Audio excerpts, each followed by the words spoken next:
Arratsaldeon eta ongi etorri guztioi. Buenas tardes y sed bienvenidas todas y todos. Berrikuntzaren idearekin neurri handi batean liruratutako gizartea da gurea. Garapen teknologikoen, garapen azkar eta azeleratuen garaiotan berria eta zarraren artean berriaren alde egitea bilakatu zaigu normala. Batzuetan, esango nuke arrazoi osoz eta beste askotan, agian pixka bat ironikoki inertziaz. Unibertsitatea ez dago eta ezin da egon gizartearen gandik bereizita. Eta zentzu horretan guk geuk ere islatzen ditugu gizarteko joera hauek. Gugan ere badaude gizartean aurki ditzakegun esperantzak eta beldurrak, zalantzak eta nahiak. Arlo akademikoan, ondo dakigu berrikuntza ezinbestekoa dela bai ikerketan, bai irakaskuntzan, eta baita ezagutzaren gizartearetzean ere. Baina jakin badakigu baita ere, berritasuna ezin dela izan proposamen falta estaltzeko, salgarri soila.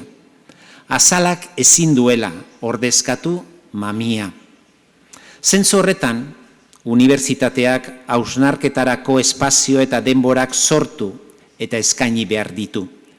Eta hori da hain zuzen ere Deusto Forumek historikoki bikain egiten duena.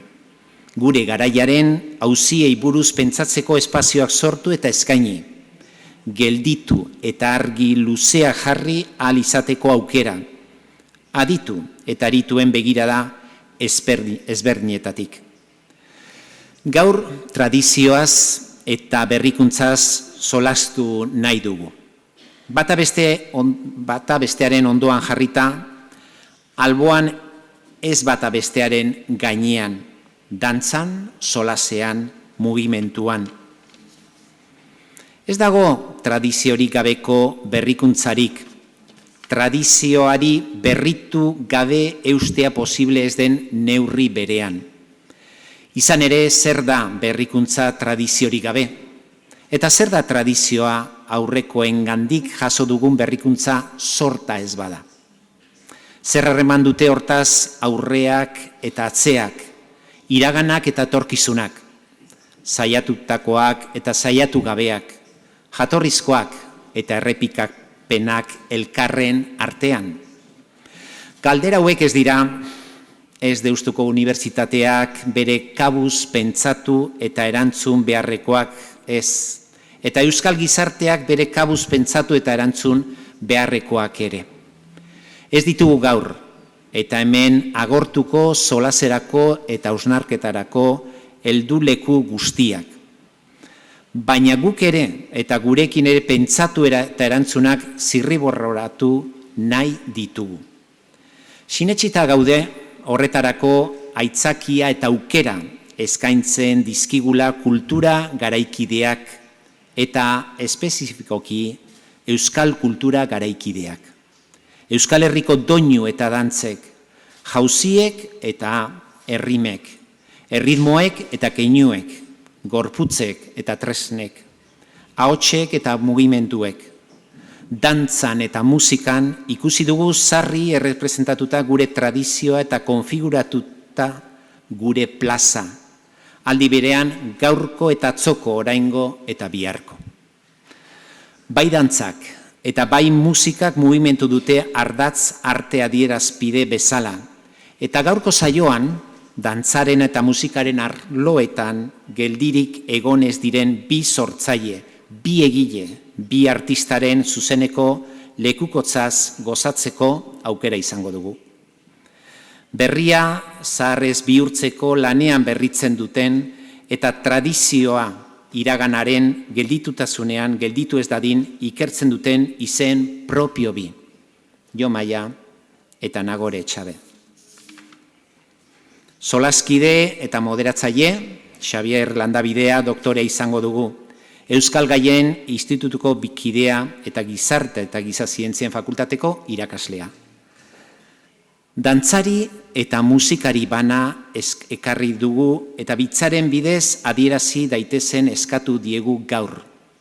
Solasaldia izango da, dantzagintza eta doinugintzatik tradizioa gaur pentsatzeko. Elkarrekin elkar pentsatzeko, gure oraina, gure iragana, gure etorkizuna, gure burua pentsatzeko. Eta ez nukeen amaitu nahi, Deustoforumi gaurko saioa euskaraz antolatu eta aldi bereko itzulpenari esker gaztelaniaz jarraitzeko aukera zabaltzeagatik eskerrak eman gabe. Aukera teknikoek berrikuntzak ahalbidetzen dituzte eta berrikuntzak dakigun bezala tradizio bihur daitezke denborarekin. Beraz, ongi etorri guztioi, gaurko saiora eta ikus dezagun bada tradizioa mugimenduan. Eskerrik asko.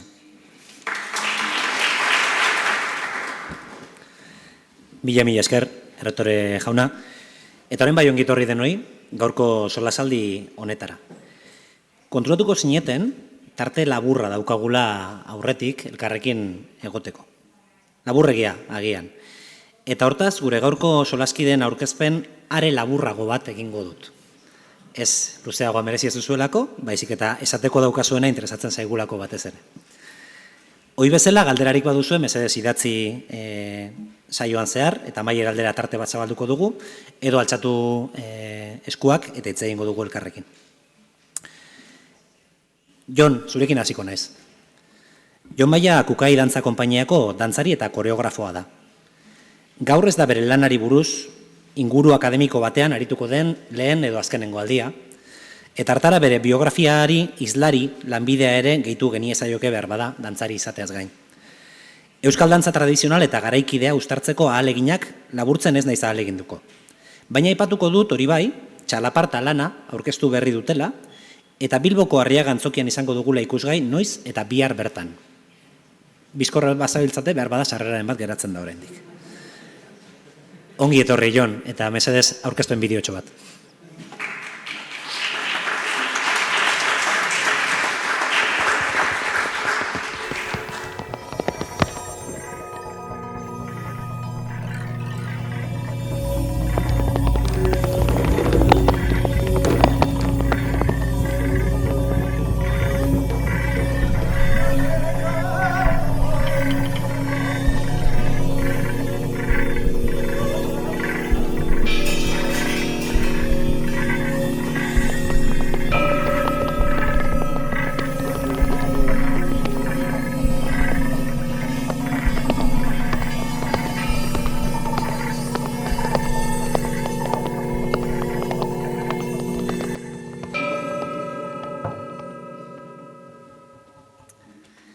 Eta Jonekin batera, Nagore, ekarri dugu. Nagore Etxabe, Antuxuna.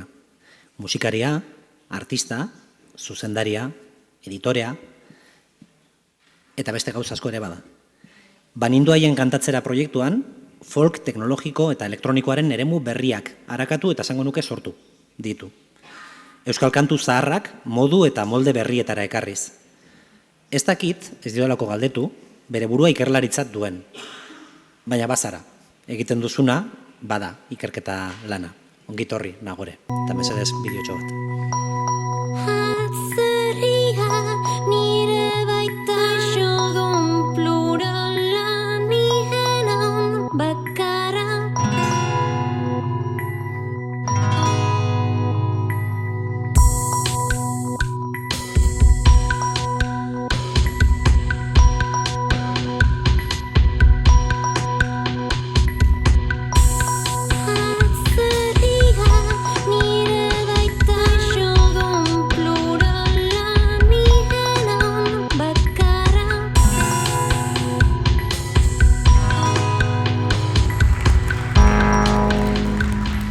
Baitetik hasi behar dugunez, badu tradizioak lekurik zuen sormenean, zuen sortze lanetan?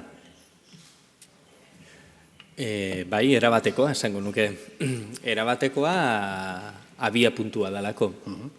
Ni lehenengo eta behin nire burua beti dantzaritzat hartzen dut, hori izan baitan ere urteetan zehar, denbora gehien, nean zehar jaso duan formazio hori izan dalako, nahiz eta bestelako gauzak ere egin ez da. Eta edozein sorkuntzaren aurrean hori da abia puntua beti. Abia puntua, iturria, izen diferentekin aipa dezakegu ez da.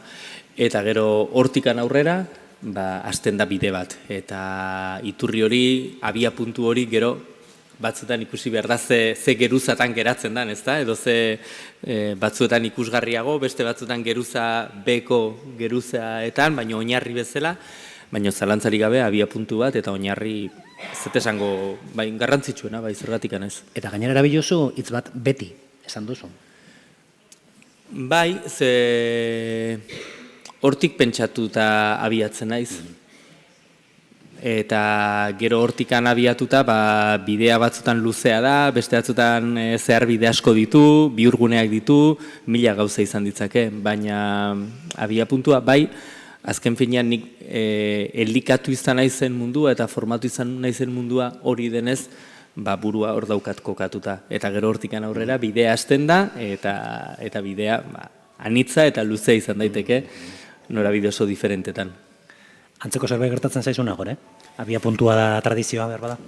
Bai, gauza bea, dantza beharrian musika eta ikusizkoak izatian ere arlua, baino bai, tradiziotik nator, erromeiak jotzetik, bluesa, countrya jotzetik, eta gero teknologian inguruan ere interes pixkat eukidet, eta guain bi gauzak uztartu ditut antuxuna bezala.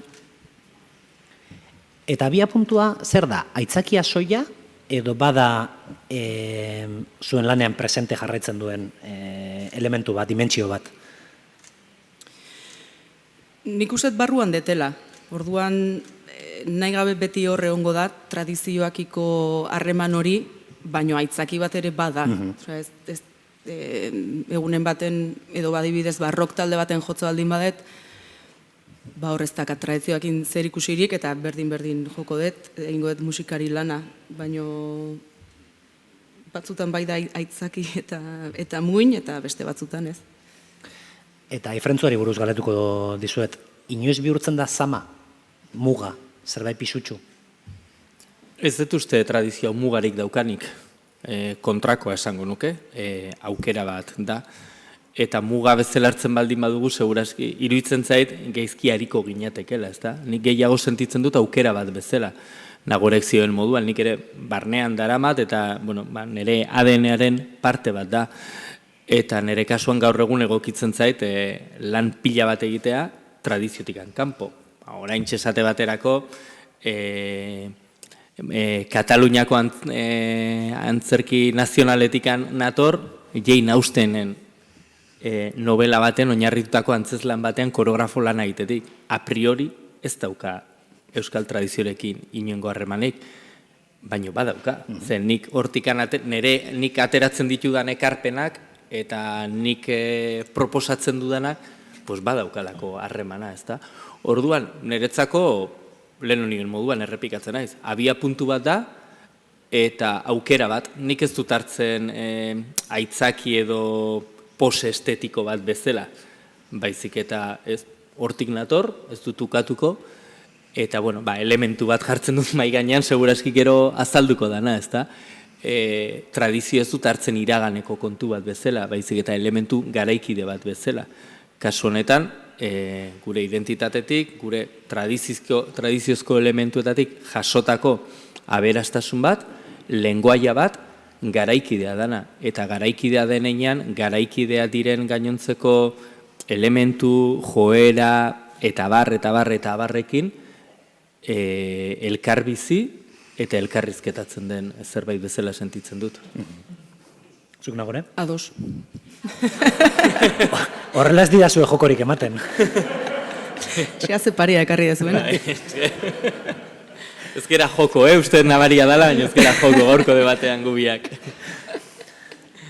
Izan daiteke, zu ere bazatoz tradizio bat, etatik denok gatoz, izan daiteke alfabetatze bat eskaintzen digula tradizioak, gauzak egiteko? Guztiz. Ez geana hemen biziko ezpagina, eta hemen bizitziak esan nahi du zerbait jaso degula, oain artekoa, ez? Jonek ondo aipatu duen bezala. Bai. Jaso, egin dugu orduan tradizioa. Nolabait, bai, zantzu batzuk. Gero beste kontu bada, interesa pizten dizun edo ez, eta gehiago ikertzen dezun, edo ez, edo gehiago interesatzen zaizkizun, trintxerpetik datozen biniluak, edo YouTubeen bilatza dituzun Indiako mantrak. Baina hemen bizita, hemengo gauzak ere, nahi edo ez, barruan, bizitzen dituzu behintzat. Eta uste duzu bizi ditugula, esan edut, iruditzen dugu transmisioaren inguruan eta baina jaso dugu tradizioa edo igertzen duzu, edo duzue, eten bat edo gabezi bat, zuk nola bizi duzu hori? Erdibidean, pixka bat. Bai ezagutu dut jende bat eta giro bat, oso euskalduna esango deuna eta interesa eukiduna, eta beste bat, naizta garaikideak izan, adibidez, esateko ez, trikitixa, gorrotatzen duna, eta nahi izan duna, Beyoncé entzun. Edo gehiago gustatzaiona, estatu batutako kultura hori edo pelikulaiak ikustia. Bietatik ezagutu dut, orduan... Zentzu horretan ikuste ez gaudela, nolabait Euskal Herria, txikia da, baina herritarrak desente gera, alegia ezin dugula masa homogeneo bat bezala tratatu, ezta? Heterogenidade horren barnean, iritzi, zaletasun eta abarrasko daude, eta jarrera asko daude. Baina esango nuke, segurazki, garai historiko bakoitzean, antzeko egoera bat bizi izan dela. Alegia, Nagoreke trikitixa aipatu du, ezta? Garai batean, garaiko musikari erromeria zale eta barrentzat, trikitixaren etorrera izan zen... Traumatikoa. Eta orain, ez dizagutela kendu, ez? Gurea da, ez? Eta gaina, aserretzen gera, esaten digutenean, ez jatorrian nondik datorren, ez gurea da. Gurea bezain beste lekuetakoa, ez da? Eta inungo arazorik gabe. Horrek ez du nahi izan gurea ez denik, gurea ere bada. Orduan, eta hau ere, ez? Dantzaren esparruan esate baterako, kontradantzak eta bar, ez? Europatikan etortzen direnean, eta muzin egiten zaie, ez? Dantza lotua, mesedez, ez da? Ez? Jota, ez? Jota, jatorria ez daukana erabat, ez dauka jatorri zientifiko bat, baina, ez, dirudienez badator... Korronte batzu bat da, ez? Bai, Espainiako iparraldetik, ez, Kadiz eta Andaluziako portu gunetatik, non zen dantzaera bat gaugirokoa, lizuna, hori dena da. Gero horren edapenak ekarri du, leku oso diferentetan, oso modu diferentetan edatzea. Batzuetan fosilizatu eginda, folklorizatu eta fosilizatu eginda, beste batzuetan aldiz, mantendu da, orduan. Eta ze izango zen garai hortan jota, gaur egun gorregetoia. Zertan geratu da, beste zerbaitetan, baina gaur egun agian sozializatzen da beste batzuen bidez, eta korronte horiek nik uste beti hor daudela, ez da, eta orduan, materia bizi bat denean, eta tradizioaren materia bizi bat denean, nik uste horrelako talkak, horrelako debateak, beti egongo direla. Eta zalantzai gabe, momentotan gu gera eraldaketa horren protagonista, ez gu hiruak, gu gizarte bezala, eraldaketa horren lekuko gera. Eta lekukotz horren baitan, ikusten du, ostras, garai batean hauek hola ikusten dituen, edo horrela sentitzen duten, eta bain aldatzen ari da. Baina, ez? Azkenean transmisio kate baten parte txiki bat gera, ez da? Eta gustatuko litzaidak esate baterako,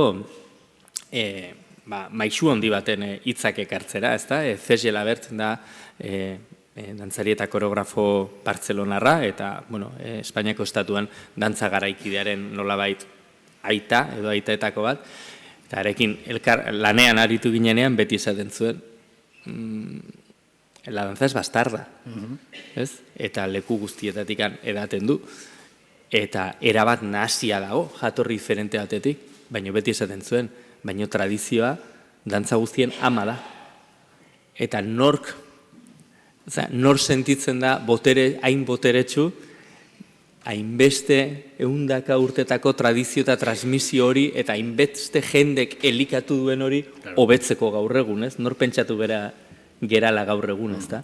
Da nik uste horrek ematen dula klabe bat, ez da? Orduan, bueno, transmisio kate horretan, bueno, gu bagera bat gehiago, aurrekoak izan diren bezala eta aurrengoak izango diren bezala, ez? Eta modu batean bizi dugu, eta, bueno, mugitzen dan oro bezala, bere mugimenduak eta talkak eta frikzioekin. Zure bat zatoz, Trikitixaren eskandalo momentu horiek baino gehiagotan gertatu zaizkigunarekin? Berrikuntza etortzen zaigula eta agian denengo uko egiten diogula gero bakiak egite ditugu eta azkenean amaitzen dugu guretzat konsideratuz, ikusi izan dituz horrelako prozesuak? Bai, infernoko auspua deitze zitzaion, ez? Ba, igual, Eliza ere hortzan, tartian, garaian, eta erotismo eta lizunkeri hori etzun maite, baino nik nahiko nituzke benetan bizi, osea, garai horiek. Bai, larre baten, lizunkeitan, dantzan, izerditan, ibiltze hori bizi nahiko nuke. Bai. Eta, ez dakit, gaur egun ere, pasatzen da adibidez, ez? Bateria tradizionala, osea, bateria, ezagutzen duguna, ez? Hori, nahiko instrumentu berria da, Ameriketan sortua. Eta hasieran ere, baina, zer da hau, ez? Oain ezagutzen dugu eta ez da talderik bateriai gabe. Oain etorri dira ordenagailuakin kontrolatzeko erremientak, eta batzuk ere esate dute, baina hori erabiltze badezu, ez da zu instrumentoik jotzen.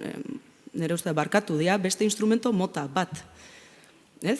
Biolin batek eta pandero batek eta txistu batek ez dute zerikusirik, teknologia ezberdinak dira. Baina danak dira instrumentu, ez dakit hotxa ateatze baldin badu, orduan zergaitik ez erabili. Eta bai, gertatzen da, hori ez da instrumentu bat. Entzutia gaur egun, baina bueno, pasako zaigu. Guazen hitzeketera zuen sorkuntza, zuren disiplinetaz nahi baduzue. Dantza eta doinua. Guazen dantzatik hastera. Dantza mugimendua du. Ez dut ezagutzen agian badago, dantza geldi erabateko gelditasunezko dantzarik. Nire kide batek esaten zuen bezala, jendeak hainbeste ikertzen du, noizbait iritsiko diala deskubritzera mugimendua. No dantza delako hori, ja pasatzen ari da, baina egontzan bolada bat, oso joeran egontzala. Zuk nola pentsatzen dituzu, edo, dantzariak zaretenok sentitu egiten duzuela, entzuna dut, dantza, ez da? Nola pentsatu sentitzen dituzu mugimendua, errepikapena, zer leku dauka errepikapenak adibidez, dantzan? Bueno, galdera zabala. Bai, zaila. Bueno, lehenengo eta behin, esate baterako, batzutan kosta egiten zait, ez? Hemen nolabait nire gorputza bitan edo nire eguneroko jarduna bitan banatzen zait, ez da? Alde batetik dantzari bezala, ez da? Bueno, nolabait nire kasuan, nire mugimendua, nik barnean daukadan mugimendua, dantza tradizionaletik. Dantza tradizionalean kokatzen dut nire formazio nagusia hor jaso dudalako, eta naiz eta kutsatu izan naizen bestelakotan hor beraz, eta hor errepikapenak uste dut badaukala bere garrantzia eta izan duela bere zentzua urte askotan zehar errepikatutako, landutako zerbait izan dalako, ez? Eta agian horregatik, hain barnean izategatikan, bueno, izan daiteke oinarri bat, oinarri hori hausteko denean ere. Eta beste batzutan gertatzen zait, kasu honetan, koreografo edo sortzaile bezala ari naizenean lanean, gure konpainian edo bestelakoetan ez, kanpoan aritzen naizenean. Nik hor, adibidez askoz gehiago lan egiten dut ideien mundutikan, edo buruan izan ditzakean irudi, edo nahi, edo gogoetatik. Baina oso konstiente naiz esate baterako, adibide bezala jarriko ditut gure konpainiako dantzariak, beraien formazioa tradizionala badaukan arren, bestelako estiloetan ere, askoz ere formazioa handiago dute, zabalago dute, beraz, beraien gorputzak ematen ditu, nire gorputzak ematen ditu naino, askoz ere aukera gehiago. Orduan nola galdu aukera hori, ez da? Orduan nire kasuan, kasu hortan ez naiz mugimendu sortzaile bat. Izan daiteke ideia maigainean jartzen duena, bueno, kasu honetan dantzagelan estudioan jartzen duena, Bueno, az gaitezen kontzeptu honekin lanean, ez? Kontzeptu hau norantza eta hor ikusten duzu nola bakoitzak ideia hori bere gorputzetik, bere materia horretatik, ez? Bere materia lehengai hortatikan norantza deraman eta agian zuzera pixkat kasi trafikoa zuzentzen duena, ez? Nolabait elementu horiek jaso, ez guazen aruntzatar, ez hemendikan, ekarri hau, bestea, horrez, orduan, nik nire kasuan, lan horretan nagoenean, gehiago sentitzen naiz kasi gremio koordinatzaile bat, mugimendu sortzaile bat baino, ez da, ze mugimendu sortzaileak beraiek dira, eta uste hau, bueno, gure lanbidean gero eta gehiago, ez diot grazia hondirik ikusten, etorri mugimendua sortu, hartu erakutsi eta ikasi eta errepikatu, horrez diot interesik ikusten. Baina aldi beren egin behar da. Interesgarriago iruditzen zait beste bideratzeko modu hori, ez da. Multatuko gara, errepikatuko dugu gero ideia hau. Baina zu bateriarekin badaukazu harremana, perkusioarekin badaukazu harremana. Perkusio egia da lantzen duzula ez bakarrik kolpatuz, fizikoki, baita ere botoiekin jolasten duzu, nolabait. Baina badago hor errepikapenaren ideia bat. Zuretzat bada importantea errepikapena, mugimendua, erritmoa nahi baduzue? Bai, bueno, ensaiuak, ez, hori dia. Eta gero, emanaldiak ere hori dia, errepikapen bat. Orduan, bueno, ez dakit, gure lanian funtsezko gauza bada errepikapena. Gero igual errepikapen hortan, katxak edo ideia berriak datuzela, beste zerbait sortuko dugu. Eta tradizioakin berdin, osea da, errepikatzen datorren zerbait, eta, bueno, pixkat aldatuko da edo ez, baina, bueno, hor da, orduan, bai, errepikapena niretzako ezinbesteko osagaia edo kontzeptu bat da. Eta posible da errepikatzea? Edo aldatzen dira gauzak, errepikapen bakoitzen? Errepikatu hala, nola, igual, ikasten naizeala, sufrimendua ez zaizulako ateatzen nahi dezun bezala. Behin ateatzen zaizula, aspertu itezea, eta orduan gauzak aldatzen, gauzatxoak aldatzen, jutezea, beti ere, ez dakit sortzailea geha, orduan ez geha konformatzen, ja, listo, atea zait eta listo, ez, ja, masoka batzuk geha, eta, venga, oain urrengo pauso bat, urrengo aldaketa bat, ingo dut, eta baino errepikapen horrek, hortan aspertziak, ematen dit niri bidia, gero beste zerbait sortzeko. Zuzendu jazu ez badut ondo jasotzen, baina errepikapenik gabe zingo zenuke behar bada beste zerbaitetara iritsi? Oinarri bat, moduko bat eskaini dezake? Baina konturatze bagat dana da errepikapena, Osa, hemen jaseruak etortzen dianean esanez, improvisatu indet, bai, baina jozu solo berdina 17 aldiz, eta ikasi dituzu dauden eskala guztiak, eta aizea, hoien kombinaketa bat dituen momentuan. Itzeinten degunean ere, hizkuntza bat da errepikapena ondorio bat. Eta, bai, improvisatzen nahi gara, baina esaldi hauek 1000 aldiz esanak dira.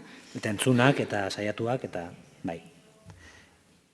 Nahi duzunean moztu elkarrari, eta nire bai. Ez, nik esan behar nun, gainera, txalaparta ikuskizuna aipatu duzunez, biharrarriagan emango duguna, horrek gogorazten dit, ikuskizun horrek nolabait ere, bueno, bi kontzeptu, ez? Alde batetikan, nola batzuetan patroi baten gainean, edo egitura baten gainean, non adostuta, landuta, errepikatuta dagoena, baina zuzeneko interpretazio bat dagoenean, beti izango da ezberdina. Errepikapen bakoitza ezberdina izango da.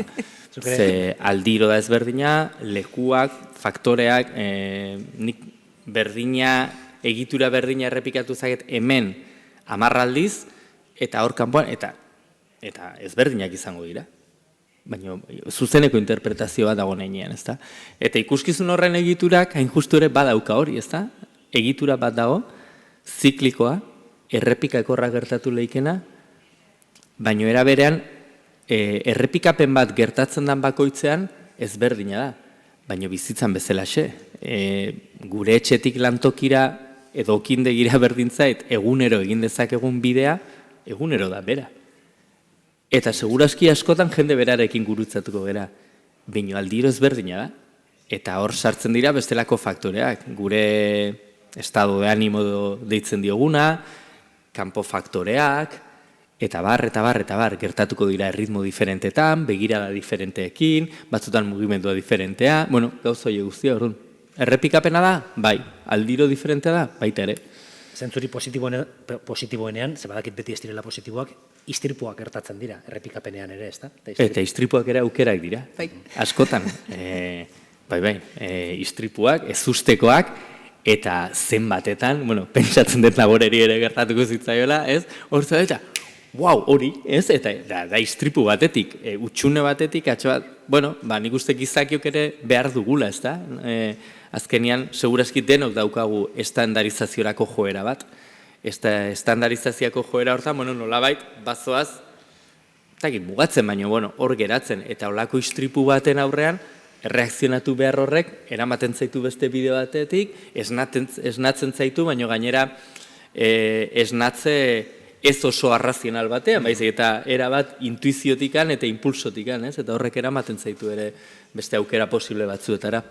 Zuk ere ospatzen dituzu istripuak eta glitchak edo saiatzen zara denak alik eta aratzen irten dadin.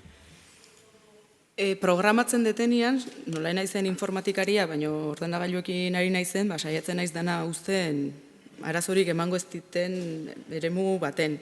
Baino, nola zuzenean jotzen dituten gauzak, hori, improvisaketarako edo tartiak uzten ditut. Edo akatsak iteko tartiak uzten ditut. Ez dakit akatsak dian, baina, arnaz puntu batzuk ez. Ze innezake, eman play eta abestu eta listo, beti berdin. Baina ez, estrukturetan ere ditut zati batzuk, esateko, gaur ingoet motxago, gaur luzeago, naiz eta programatuta dana. Orduan, kriston lana da, ez dizuet gomendatzen, hola, egun batetik bestea ez dezue lortuko. Goazen hitz egitera teknologiaz, pixka bat. Ez dakit zuen bizitzan igertzen duzuen abiadura.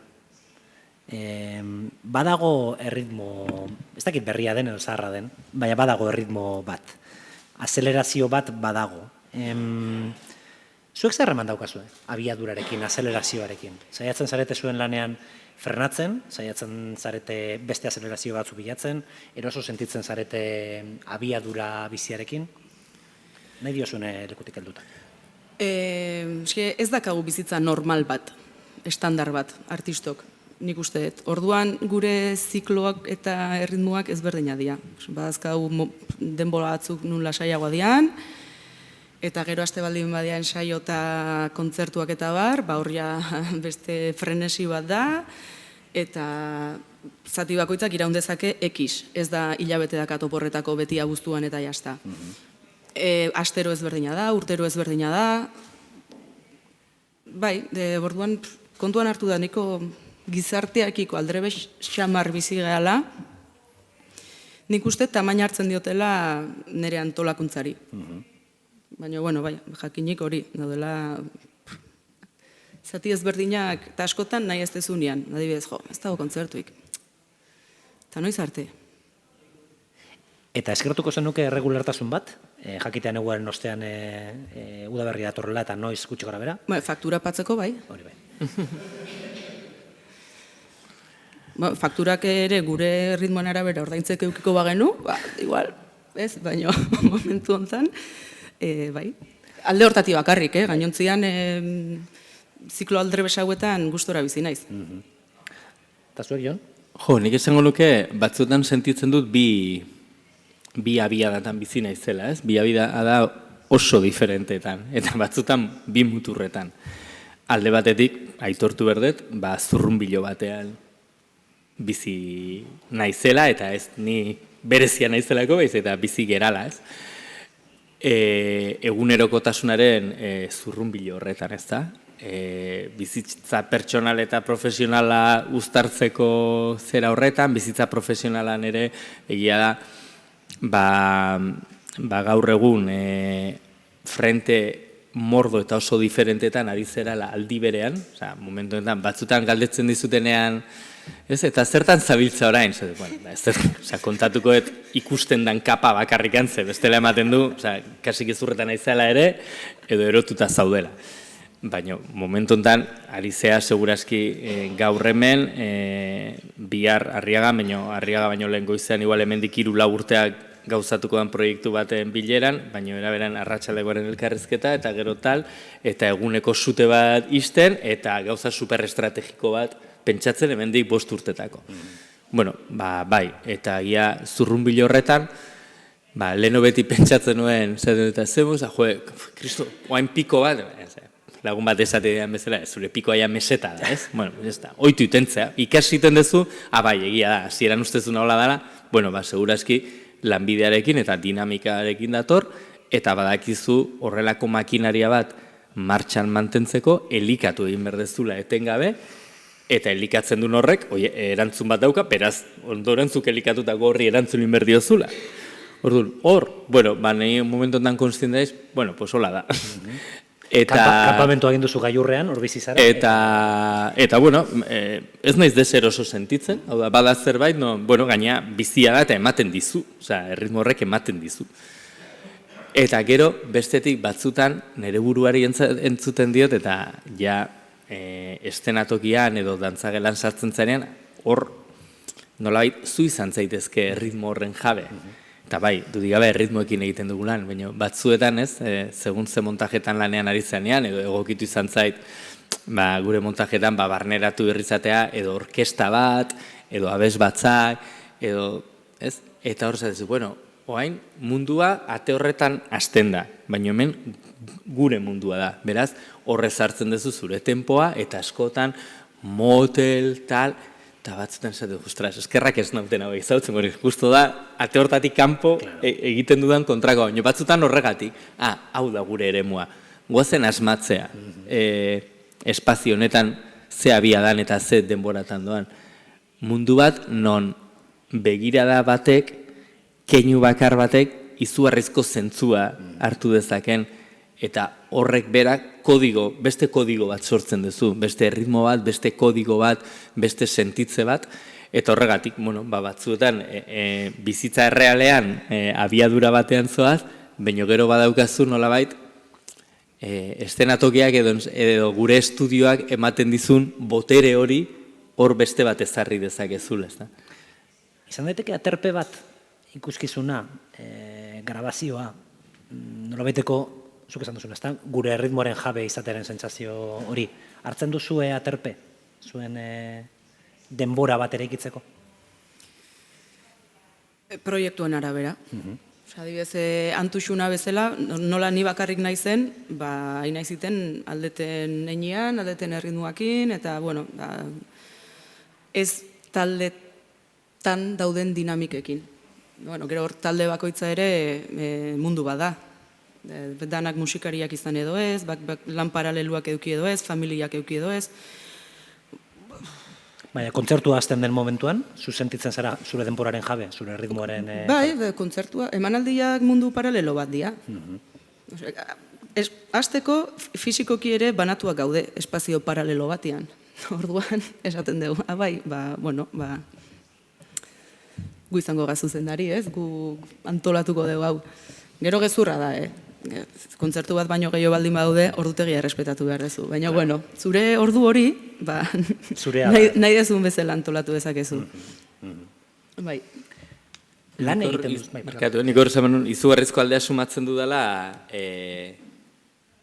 ni holtzan baldin banago, dantzan baldin banago, niretzagoria izugarrizko aldea, ze horrek, hor bai, batetik, nolabait egunaren antolamendu aldatzen da, eta ja, prestatu egin bertzea, beraz, horrek ekartzen du, zaintzen zehala, prestatu behar duzula, lanketa badago, eta zuzenekoan, zu zaude, eta nola, hori da garrantzitsuena, hori mimatu behar duzu, ezta? Bestela, bueno, den hori gertatuko zaigun bezala, bakoitza gure lanbidean, 1000 gauzatara zaude, eta erresa da zure hori, orduan, bueno, nik, bai, niretzat zuzeneko egunak gaur egun asko gozatzen ditut, gaur, bueno, gaur, bintzat, ordu horietan zehar, ez? Naiz eta horretik beste gauzak egin, eta niretzako bai da... Norabaiteko presente egoteko modu bat. Bai, eta pixkat gordetzea, ez? Eta babestea zure hortan, eta, bueno, izatea babesleku txiki bat bezala. Bai, azkenean hortako iten deu dana. Osa, ez, emanaldi horretako iten deu gainontzeko lan guztia. Fokua hor baldi, bai, nik uste danok zaintzen degula holtzaratze hori. Lana aipatu duzu, eta lana agertu da. Biok zarete langileak, lan egiten duzu, baina lan handia dagoen arren, zuen taularatzen eta proposamenen atzean, azkenan badago gozamenaren bilaketa bat, gozamen bat hartzailearen zat, eta pentsatu nahi dut zuentzako ere bai, gozagarria den zerbait. Nola batzen dituzue lana eta gozamenaren arteko harreman hori? Artista da lan egin behar duena eta hartzailea gozatzen duena, zuentzako ere bada oraindik jolas bat, nola bizi duzue? Jakinda lana badela, eta lana badagoela. Bai, nik beti esaten dut, alde batetik oso eskertuta nago, nagusiki nire ofizio bihurtu ahal izan dudalako. Lehen nioen bezala, nik kasu honetan dantzaren esparron, dantza tradizionaletik netorren, nagusiki jarduera amateur bat. Herrigintza, elkartegintza, kultur transmisioa horrelako kontzeptuekin lotuta, ezta? Inundik inoran ere kalkuloetan etzan sartzen dantzari profesionala, eta edo konpainia profesional baten zuzendaria izango nitzenik, ezta? Nik nire ikasketak komunikazio arloan egin dituen, besteak beste, nire bizitzan daukadan titulo bakarra komunikazioan lizentziatu izatea da. Hori badaukat, beste guztia ez daukat ezer paperik akreditatzen duenik, nahiz eta beste horretan jardun. Orduan, netesan hori badauka, ez? Eta eskertuta nago alde batetik hori. Beste alde batetikan, bai, eta lana da, eta lan guztiak bezala, baditu momentu oso gustagarriak, gure lana esperientziaz beteta dago, baina baditu momentuak, sute momentuak, eta geizki hitz egin da, marroi momentuak, edo zein lanbide bezala, bestela, ez gaitezen oso remontiko jarri, bai. Baina hortik aratago, bai, askotan hartzaile bat zentzat egiten dugu lan. Baina nik uste dut, nire kasuan behintzat, mugitzen hauena ez da naiz eta jakin azken emaitza hartzaile batek ikusiko duen, eta hartzaile batentzat ari zenan, ez dakit, nire kasuan garrantzitsua da zure barnearekin zintzotasun hori ere bai, ezta? Eta proiektu bat martxan jartzea benetan sentitzen duzulako. Ez jakinik, honek funtzionatuko du, mugituko da, sarrera esalduko ditu, aukera bada, baina niri ez nau mugitzen horrek hainbeste. Naiz eta izugarrizko ilusioa egiten didan, antzoki bat beteta zaiduzula jakiteak, etxetik ateratzen zenean, izugarrizko ilusioa. Baina niri gehien mugitzen hauena da zintzotasun hori, ezta?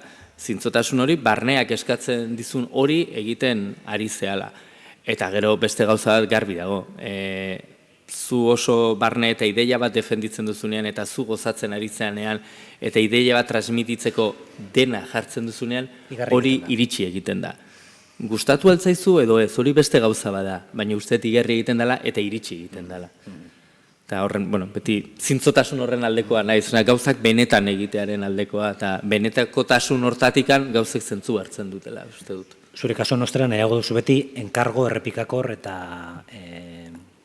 bat ere harimarik gabekoak egin, ezta? Ba, ikustezu ez, kartoi baten arpeia dakatela, ez dela bat ere espresiorik, ez. Ez, zintzotasun hori da niretzako giltza ere. Ez pasea zure buruakin zintzo, arazoa besteik ez dira etorriko. Neiko lan gogorra bada hau, gainetik deseroso jarduteko, ez? Ondo juteko, ez dakit, lan pila batin behar da, baina musikari edo dantzariana ez dana, administrazioan ere bai, eta Jonek esan duen bezala, ikaste deu ibilita edo beharrak eskatzen digulako. Orduan, gozamen puntu hori, noski dakagula, benetan horrek mugitze gaitulako, ez? Sortze horrek, plazaratze horrek, eta ez da iritsiko, esan du, Jonek ere, ez antzematen da seituan zein aidan benetan da zein aidan gezurretan. Gero, arrakasta eukiko ezun edo ez, zure proposamena gustatzen den edo ez, nun ze ingurutan moitzeko aukera dakazun edo ez, zein ezagutzen dezun, atiak irekiko izkizuna edo ez, hori beste histori bada. Baina behintzat, zintzua baldin bada proposamena, errepikatu halko ezu 200 aldiz eta Txinan ere bai, beharra baldin bada. Bestela, 10 dituzu eta nazkatu eta depresioa jota etxea jungo zea. Guazen egitera arteaz, handian. Zer da artea? Zintzotasun ariketa bat? Sorkuntza zintzotasunetik pentsatu sentitzen duzue? Edo zertarako bat, funtzionariade bat izan behar du?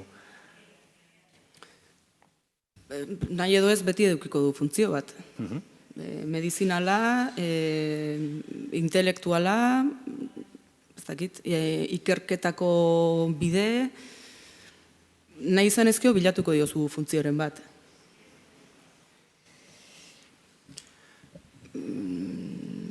Nire kasuan? Bai, terapia pixkat bada, buru haustiak ere ematen dizkit, plazerra ematen dit, batzutan traste danak pendizetik goiti bera botatzeko gogo ere bai. Ikaragarrizkoa da jendia eta leku ezberdinak ezagutzeko ematen dizun aukera. Asko despistatzen hau za entzutiak, tradukzio simultaneo da, baina lasai. Eta hori izan ez, funtzio bana, artearen eta funtzioa. Karo, esenik arte derrak ikasi ditut, berez, hola, titulua... Osa, zu bazara benetan artista, ez zu bezala. Ni farsante bat naiz. Hori da, ni benetan naiz artista. Betik izan da galdera, ez zertarako balio du. Gauza askotarako, ez dakit, ez da bakarra betetzen duen lana artiak. Eta horregatik dazka ere arlo ezberdinak ez, izan literatura, izan dantza, izan pintura, izan berdin da, gauzak eta listo. Baina txintxotea txukun da zintzo. Nik esan behar nuen, norbanako bakoitzarentzat, nik horren justifikatzeko esan beharko komunikabide bat eta espresatzeko bide bat ere badala, ez horrela justifikatzen den ere iragana. Baina, uste dut, gutako bakoitzarentzat zer suposatzen duen, edo gure lanan nondik egiten dugun, edo zein dan gure lanaren motorea, hortik aratago, uste dut gizartearen baitan, arteak badaukala funtzio oso garrantzitsu bat. Eta nik uste batzuetan, esaten ditugunean horrelako esaldi potoloak, ez?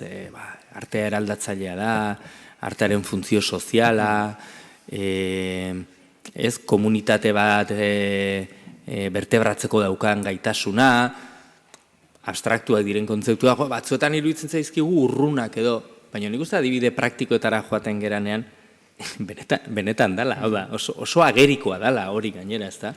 Segurazki, esperientzia artistikoen bidez, sortu daiteke egoera, espazio, gizatalde, harreman, gauza askoren benetako eraldaketa bat. Direlako prozesu sakonak eta benetazkoak, eta segurazki askotan hitzen bidez adierazten ez dugun hori, edo hitzen bidez harremanetan jarri ez dezakegun hori, arte esperientzien bitartez, irikitzen dira beste bide batzuk, beste kanal batzuk, iristen direnak, ez da? Eta hau gainera uste estrapolatu genezakela bizitzaren esparru askotara. Hezkuntza gune batean gaude, ez da? Hezkuntzara, enpresa mundura, batzuetan badirudi, ez gu ontara dedikatzen geha, ez? Eta hor, eta hitz egiten dezulako gauzeta, ez da? Oso transversala da, iruditzen zait. Eta artetikan oso kontzeptu transversalak landu daitezkela, berriz errepikatuko naiz, baina hezkuntzan, arlo sozialean, unibertsitarioan, enpresa munduan, ikerketa munduan, esperimentazio mailan, ustez badaukala arteak gaitasun hori oso modu transversalean jarduera oso diferentetan eraldatzaile izateko. Eta hau segurazki prozesuak gertatzen direnean sakonera batekin eta zintzotasun batekin, lanketa baten ondorioz, ez gaurtik biharrea, baina lanketa baten ondorioz uste oso agerian geratzen dela. Eta ja, maila personalagoan ere, egun nazkagarri bat daukazun, egun euritxu gaur bezalako, ez, euritxu, istripu bat errepidean, eta bar, baina bazoaz, zinemara, liburu bat, erakusketa bat, horrek transportatzen dizuna elikatzen zaituena, eta baita ere pertsona bat nola elikatzen duen, eta nola harremanetan jartzen duen, bueno, uste, hori sentitzen duzunean konturatzen zehala beste guztia egia dela, ezta? Eta hori gabe, zutan ze grisa dan, ze grisa izan daitekeen bizitza, ezta? Eta, bueno, hor uste dut, asko daukagula gizarte bezala ikasteko, ze askotan hain tangibleak agian ematen ez duten horiek nolabait moztu egiten ditugu, ezta? Eta uste gizarte bat umezurtzere badala hori guztia gabe. Zorionez, bagara batzutan gai errekonozitzeko gertatzen denean, ezta? Bai hartzaile bezala eta sortzaile bezala, gertatu da zerbait, ezta? Zortzira kaldera, nahi nuen ireki solasaldia jendeak ere galderak egin ditzan. Baina, baina nuen zuekin hitz egin, nola pentsatzen duzuen, hitz egin dugu sorkuntzari buruz, hitz egin dugu mugimenduari buruz, hitz egin dugu sortzeari buruz, eta lanketari buruz, eta gozatzeari buruz. Nun irudikatzen duzu zuek tradizioa? Atzean, lehen agertu da, ezta? Tradizioa ez da iraganeko kontu bat, baizik eta tradizioa materia bizia da, ezta? Eta hemen dago. Tradizioaz hitz egiten dugunean, batez ere, zuen doinu eta zuen dantzak pentsatzen eta lantzen hasten zaretenean, horretan ari zaretenean, tradizioa atzean irudikatzen duzue zuek hemen eta etorkizuna aurrean, beste harreman diferente bat daukazue tradizioarekin, ze... Niretzako da omnipresente. Leku guztietan dago. Eta denbora guztitan, eta espazio eta planeta guztitan. Eta, bai, beti hor egongo dan, daon zeon gauza bat izango da. Ze hitzein dugu ez, guretzako tradizioa bizirik daon zerbait dala. Garaikidia dala, orduan garaikidia zan leno eta izango da, eta bat da, orduan hor da, omnipresente, eta punto. Niretzako tradizioa bada garaikidea eta bada abanguardia, ere bai. Eta batzuetan gainera uste dut gure ez jakintasunak eta gure inseguritateak estaltzen ditugula tradizio hitzarekin, ez? Ez eske hau hola da. Bueno, hola da. Noiztik, askot erantzuten hola da, zure, horrek nolabait leheno muga zitzeiten genuen, ez? Netzako muga, ez du tradizioa, muga pertsonak dauka. Eta zuk mugatu dezakezu, ez? Mugatu dezakezu debatea honetara, eta ez utzi zabaltzen. Baina uste dut garaikidea dala erabat. Garaikidea da beti. Beraz, momentu konkretu horretan, martxan dauden gainontzeko zeraekin, elkarbiziko da eta elkarrizketan dago. Orain, sakeleko bat baldin badaukat hemen, ez da tradizio iragana eta sakelekoa modernoa. Ez biak dira gaur egungoak, eta horrek zen nahi du esan, ongo dirala eremu batzuk non gurutzatuko diren. Nere kasuan zorionez. Eta horregatik, etorkizunean ere, irudikatzen dut, bizirik transmisio hori gertatzen denean eta bizirik mantentzen denean beti izango da garaikidea. Hauetako bitrina batean sartzen dugunean, noiz behinka bisitatzeko eta hauts pixka bat kentzeko, materia hil bat izango da. Eta naiz eta eraldaketa prozesu batean gauden beti, nik uste Euskal Herrian, momentu honetan, oraindik ere bizirik dagoen zerbait dela, ez? Eta hori, zaititza altxorra da, baina iruditzen zait posteko modukoa dela, ez da? Altxorra bat gordetzen da. Hori da, ez da iraganeko gauza altxorra horre, ez, bizia da, eta bizirik dagoen momentuan beti izango du zentzu. Orduan, nik etorkizuna horri lotuta ikusten diot, eta gainera gaur egun are eta gehiago, eta ez da kasualitatea arte joera guztietan ere, ze garrantzia hartzen ari dan identitatetik lan egiteak. Alegia, batzuetan, kasu honetan Nagorek eta biok bezalaxe, tradiziotik abiatuta lan egiten dugu, beste mundu baterantza, baina orain joera dago ere alderantzizkoa. Alegia, sortzaile garaikidetzat etiketatu izan diren horiek, nolabait euren sorkuntza arrazoitzeko eta razionalizatzeko, identitatearen bilaketa horretan eta sustraien bilaketa horretan aritzea, ez da hau, ikus dezakegu Guggenheim Museoan gertatu daiteken edozein erakusketatan, zineman, musikan eta abar. Bueno, eta horrek uste dut ere irikitzen duela bide interesgarri bat, ez? Eta bi norabide horien arteko gurutzaketa bat. Eta gehituko nuke beste gauza bat, alegia, gaur egun gauden mundu batean, non Bilbon, Japonian, Estatu Batutan edo Australian, berdin jantzi, berdin entzun ikusi eta jan dezakegun. Nolabait, identitatetik lan egiteak eman diezazuke zentzu bat baita ere, non izan zurea, izan propioa, izan originala, eta universala aldi berean. Eta hau ez diogu guk, txia eta teizaren kontzeptu bera hori izan esate baterako, eta beste sortzaile askorena, ez? Orduan, bueno, uste horrek ere ematen digula zentzu bat gure kokapenari munduan, bai maila personalean, eta baita herri bezala ere, bai. Badakita doz hau dela zen lehen egon gara itziketen honetaz. Bai. Bai, hori da, ze azkenean, Erasmus eta junintzanean somatu nun hor Euskalduna ze txikia ginean, ez? Hemen pentsatzen nun, kriston importantia ginala, eta gero area junda jendiak etzekin zein ginean, baino gero gazte guztiak ohitura berdintxua genezkan, eta, bueno, pelikula eta musika berdinak ezagutzen genitun, eta hor konturatu nintzani, ostras, horun zein naiz ni, ez? Euskalduna izatea zer da, eta bueltan eta urte hauetan ere holtzan ibilita, jende ezberdina ezagututa eta bar, beti eukieto horrez, enaiz iritsiko emaitzara, baino bai laguntzen dit bide bat sortzen, bide bat hartzen sorkuntzarako, identitate bilaketa horrek, eta orduan horregatik hartza ditut, kantzionero zarretako abestiak eta birmoldatu, ez? Baina, bueno, gaur egun ere zerbait esan dezaketenak. Iruditzen zait, gero kuriosua ere eta tradizioko parte edo pixkat lan antropologikoagoa izan daiteke ere, ez? Zeatik funtzionatu dezaketen edo huendala 200 edo 300 urteko kantuak oain, ez? Osea, esan nahi berdina izate hori. Behar bada gaur egun beste hitz batzuken erabiltzen dira, baina, bueno, gustatzen zait garaiko esan molde horiek erabiltzia, pixkat metafora puntu hori ere hartzen dutelako, ez dialako hain irudi esplizituak nire buruan.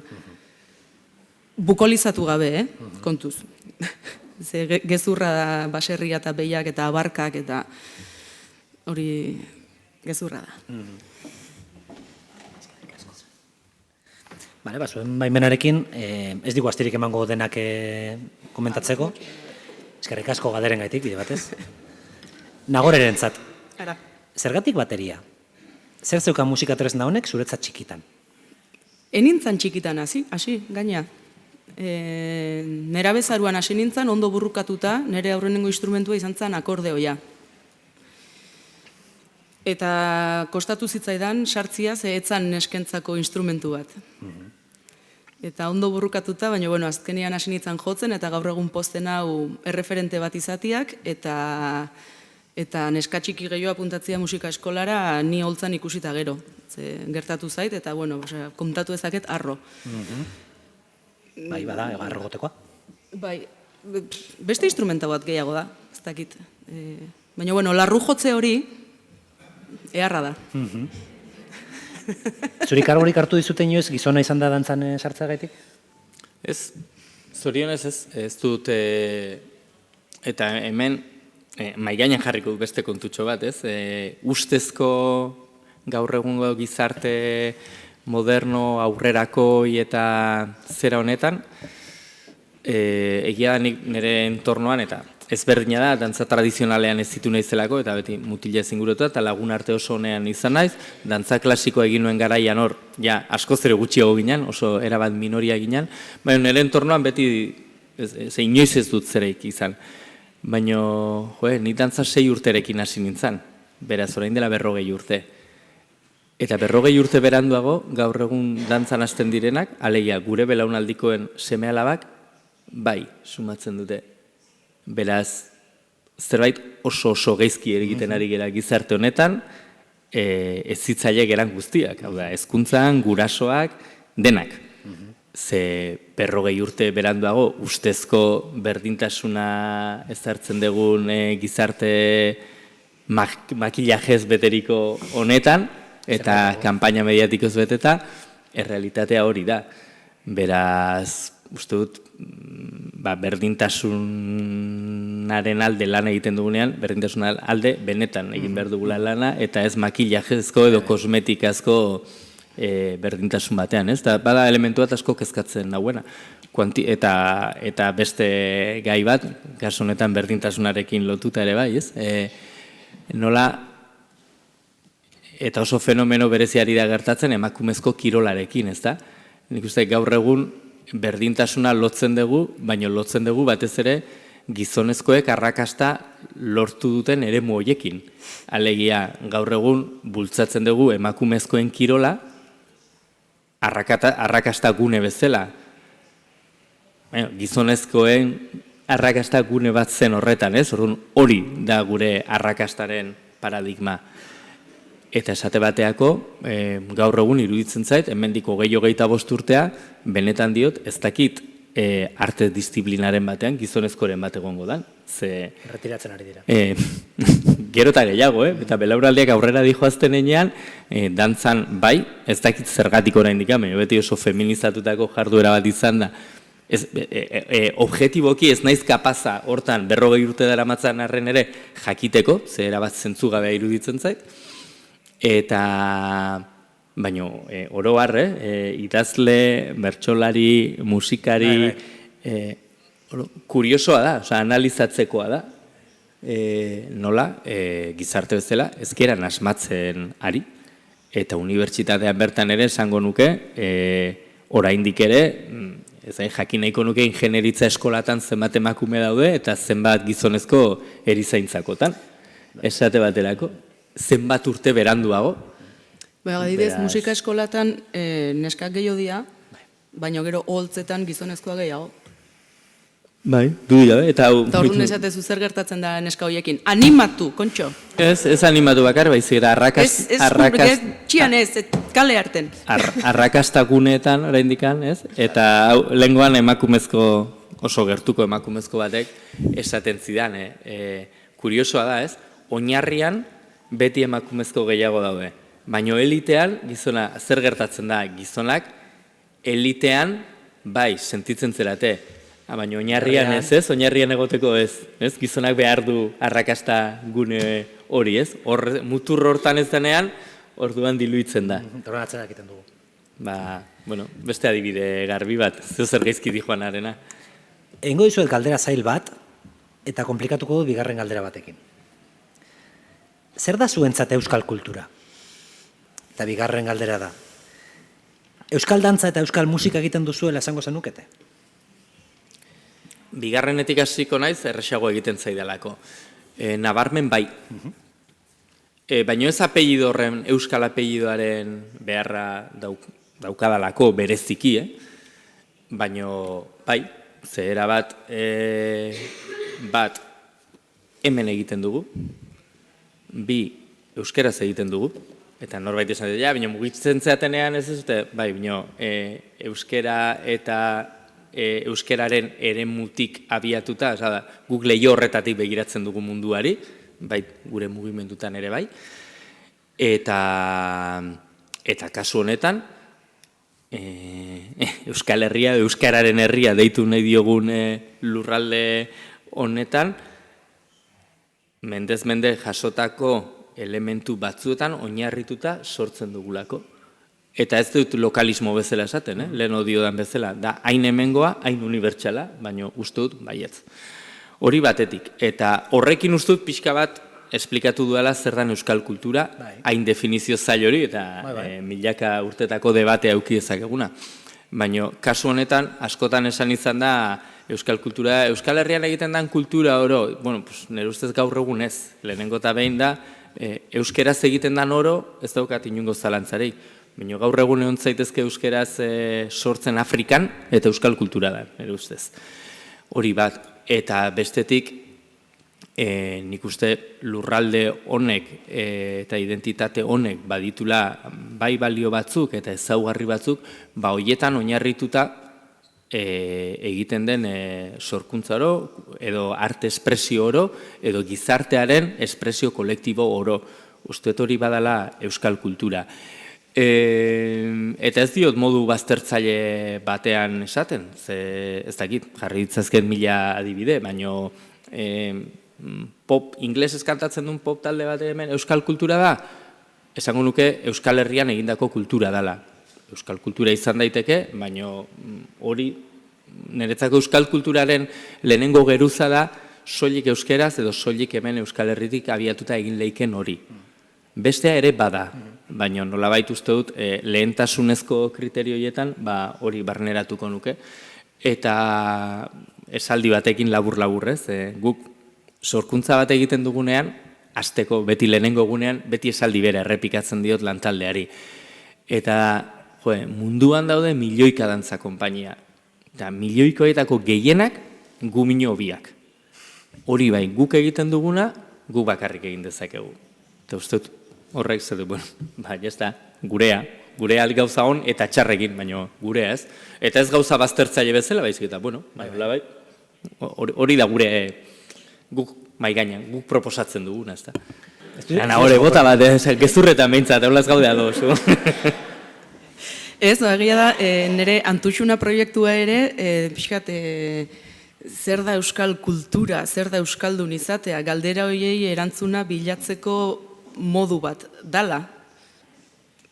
Lehen esan deten bezala, ondoriorik, kategorikorik behintzat, ez topatuko, baino nahi laguntzen dit ulertzen ze izan gehan oain arte, o nun nahon, eta ze izan nahi deten, ez? Bizitzan erabakitzeko erramientak ematen dizkit, eta ikusteko, zer gauza errepikatzen dian, zeintzuk ez, eta Jonek ondo aipatu duen bezala, euskeraz, euskal dun, euskera duna. Hori hemen bakarkan gertatzen da. Nebadan, diasporan, leno igual ere, bazian, euskaldunak, ez dakit, oain, nola dagoen kontua. Bueno, nik hor bitut, pixkat, debate pixkat sortzatik. Ez, nik uste, gaur egun, mundu, hainbeste mugimendu dagoen mundu batean, euskaldun izan zaitezke edozein kontinentetan. Bai, hori bai. Orduan, edo interneten. Bai, minenet esan, ni joan naiteke orain ez dakit nora bizitzea, ez zait herri topatzen, berdin zait edozein hortara, eta nik uste han sortzen den hori euskal kultura ere izan leikela. Estatu bat gaipatu dituzu, baina bestelako lekuetan... Baina euskera zinberko luke, behintzat, ez? Bai, kasu hortan bai, baina gero bestetik eta gero daude arte disiplina asko hizkuntzarik ez daukatena berariaz. Arte plastikoak direla, dantza bera izan daitekela, segun eta ze musika ere bai, orduan, hor, nik uste ezagoela euskal kultura bat. Nolabait euskal kulturaren definizioaren barnean, badaudela ezaugarri pila bat, eta batzuk beteko dituzte ezaugarri horietako asko, eta besteak ezaugarri horietako bat bakarrik, orduan nik uste... Atletikeko posterrak ez du balio, Kontuz esaten duzun, hemen. Horregatik, pixkat berotzeko. Orduan, iruditzen zait ez dala hain erresa zerbait eta zerrez. Bai. Eta, momentu honetan hemen, askotan esaten da, Euskal Herrian sortzen da oro. Bai, baita ere, noski, gaur egun, Euskal Herrian hizkuntzaz eta hizkuntza diferente askotan sortu daiteke. Baita ere. Eta neurri baten, izan dezake euskal kulturarekin harreman bat. Nik uste, azken finean badaudela ezaugarri multzo bat, eta badaude emaitza batzuk ezaugarri multzoetako pila bat betetzen dituztenak, beste batzuk gutxiago, eta besteak, lagin txikitxo bat. baina beharra dugu hainbeste etiketa ziorako? Nik ez dut, etiketen zera hau ez, bueno, jazta, da, hau. Hau, eta hau da euskal kultura? Bueno, etzadeko igual bai, xabintzat igual ez, nagore ertizka, bueno, hainbeste etiketatze behar hori, nik uste gehiago identifikatzen naiz egitearekin eta sentitzearekin, eta ez etiketatze behar horrekin, ez? Hori, katalogo egileek ardezatela lan hori, nik uste guk ez ez. Nuke nahi, behintzat. Eta batzutan egin behar dugu, komunikatu ere egin behar dugu gure lana, baina bueno, hori ja beste kontu da. Folk teknologiko etiketa inventatzia bezala. Adibidez. Zer da? Zuk egiten duzuna. Bai, hori da. Folka da, baina teknologikoa da. Zer da? Torrik ustea bihar. Adibidez. Kompetentzia. Ez, azkenengo etiketatze lan bat eskatuko dizuet, 2 minutu geratzen zaizkigu, eta beste galdera zail bat, albada gainera titular bat eskatuko nizueke, bai, posible bada. Zer da tradizioa, eta batez ere, berritasun bat noiz bihurtzen da, tradizio. Zen puntutan, erabakitzen dugu, adibidez, kuadrilan gertatzen da, egingo dugu afari bat, eta momentu horretatik aurrera, ja urtero egin behar da, afari hori, ez? Noiz sortzen da, berrikuntza bat, noiz bihurtzen da, ja tradizio. Zeit hori tradizio edo... Ohitura dan, Ze, igual pixkat ardotan bezala inber da urtekua, kriantza, reserva, gran reserva, eta horren egun bateko kausalidadetik tradizioa arte. Ideia polita da. Denbora errepikakortasunan Kazetari nintzenean ere titular luzetara jotzen nuen, eta ustez gai honek horretarako ematen duela ere, ez? Ez dakit, tradizio esango nuke dela, eske, zentzaziokat errepikatzen ari naizela denbora guztia, baina, bueno, gure identitatetik abiatu, transmititu zaigun, eta garaikidea den ura, ez da? Netzako hiru lerroiek ezinbestekoak dira. Ez da bat ere kreatiboa, titularra, baina uste, hiru hildo mentzat erakusten dizkigula. Horren berrikuntzak, nolabait badu sarbidea tradiziora, betetzen duarenean zera horiek, ez da? Zalantzari gabe, uste zaila bildurrik euki behar berrikuntzari, eske beti egonda eta beti egongo da. Lehen errepikapena hitz egin dugu, eta ustez mugiezinak diren tradizio horiek ere, ez?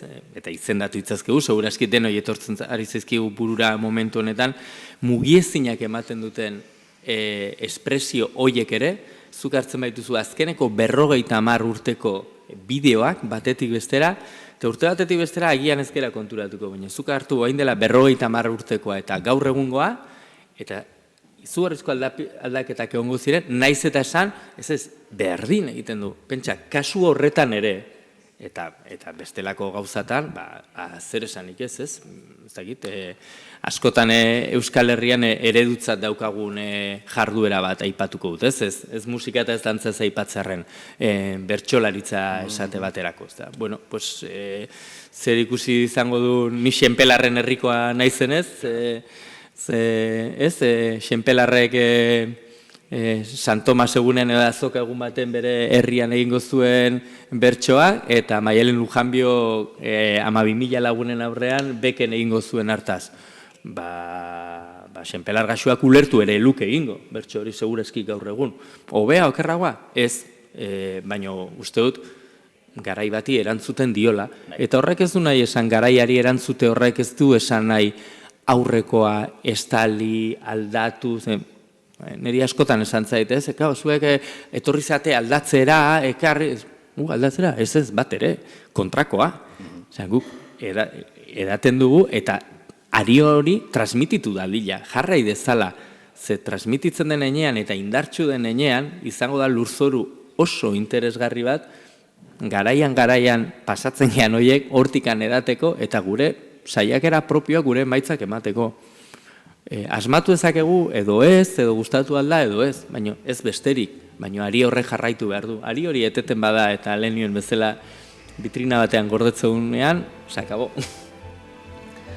Nagore, Jon, eskerrik asko benetan, arratsalde honengatik, hemen txeutziko dugu, eskerrik asko denoi hona tortzak. Mila esker denori.